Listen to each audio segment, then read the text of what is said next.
You might have seen that one clip on the internet for the sheer absurdity of it, but have you ever wondered what the plot is? Alright, okay, so the name of this movie is this, and literally translates to man.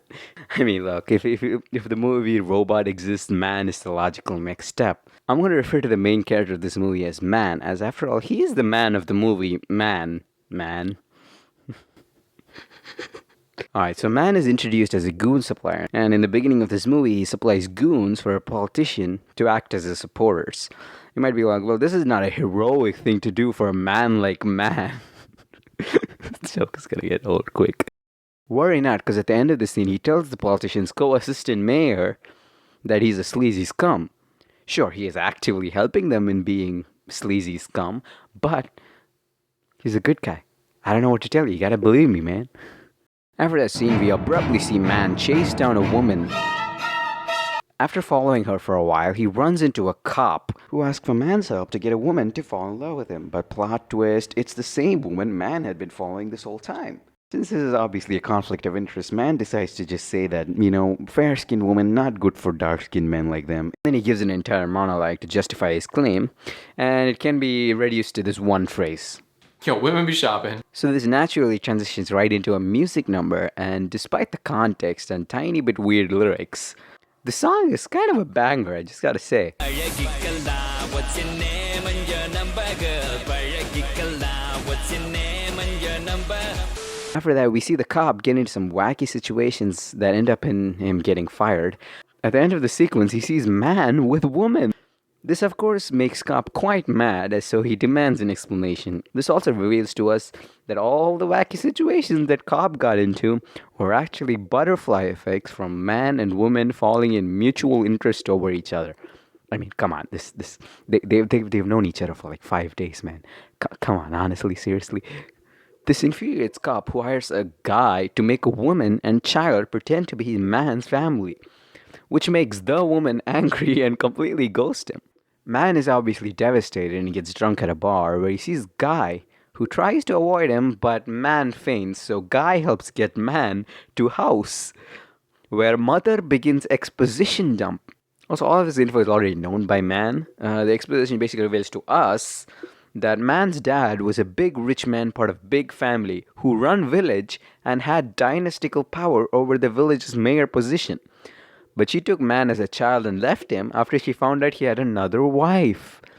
She then says that she had done the crime of taking away a son from his dad and that she should go see him and his brother, who she just abandoned because he was just at the school at the time. She just grabbed him because he was at home. If both of them were at school, what would he... Imagine being that child. I don't. Anyway, while hearing this, Guy suddenly stands up, quite interested, and says that he will also come with him, as he's also going to the same town he is. They then arrive at the town and then get scammed by this fake saint and a lad. This is Man's dad and the brother I was talking about. So after getting scammed, they go to a club to find them and get into a very unnecessary dance and music break. Also, this includes the title song for the movie, which has my favorite lyrics out of any song.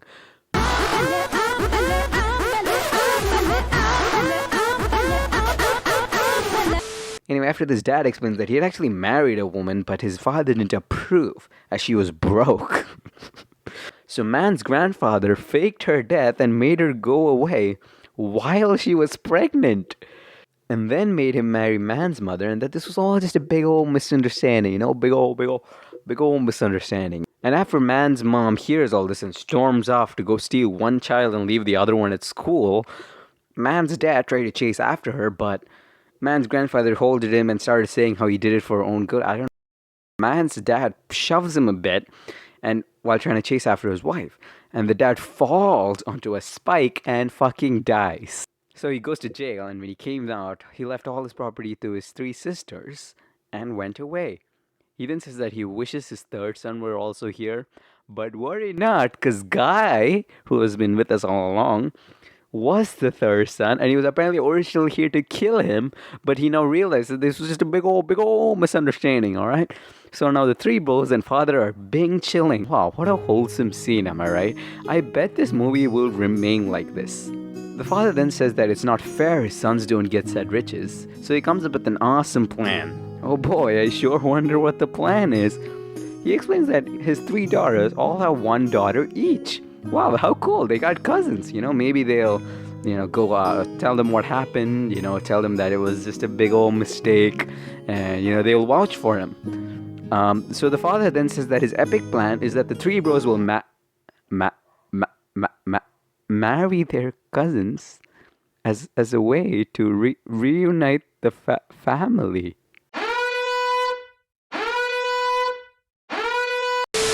Well, at least it can't get any worse than that. I mean, it can't get any worse than that. He then says that dating them and slowly going for this plan will not work, and that they will need to kidnap them and forcefully marry them. His sisters and nieces are all apparently coming to the town they're in for a religious event, so this would be the perfect time to commit several felonies and incest. Man is saying that there's no way they're doing this because he already loves a woman. That's why? No other reason? Nothing else? There's nothing else that's off about this. Oh, and he's a bit hesitant to kidnap them, but nothing else that's bad here?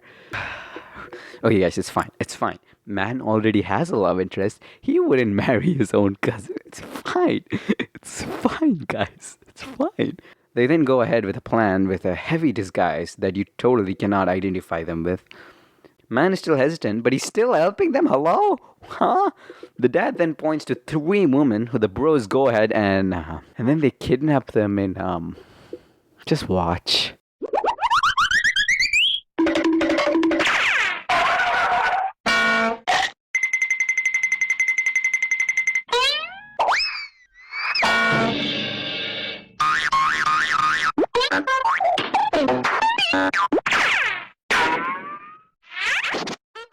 They then get to doing the forceful marriage when they realize they accidentally kidnapped their aunts instead of their daughters. Also, right before the dad reveals that these are their aunts, they make a comment about how the aunts look They then run away after they come to.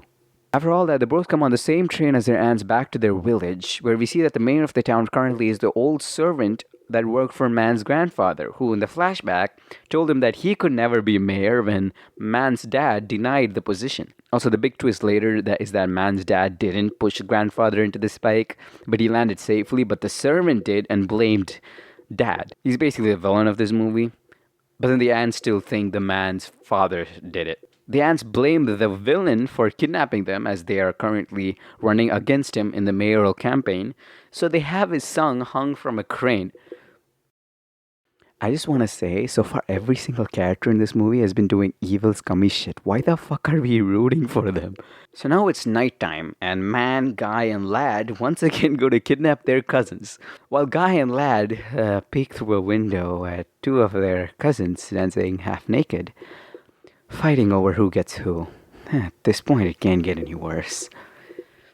Well, anyway, after that, Man decides to go around and notice the 3rd cousin sitting by a window, and it's night the family. Oh yes, it's fine. Man already has a love interest. He wouldn't marry his own cousin. At this point, it can't get any worse.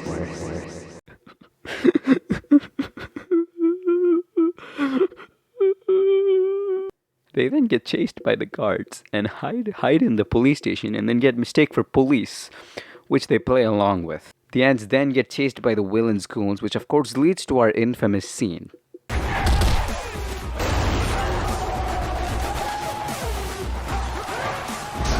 After this, movie just does some good old-fashioned family fun, just good old shenanigans with the family, dancing in the rain, you know what, all just good old family stuff.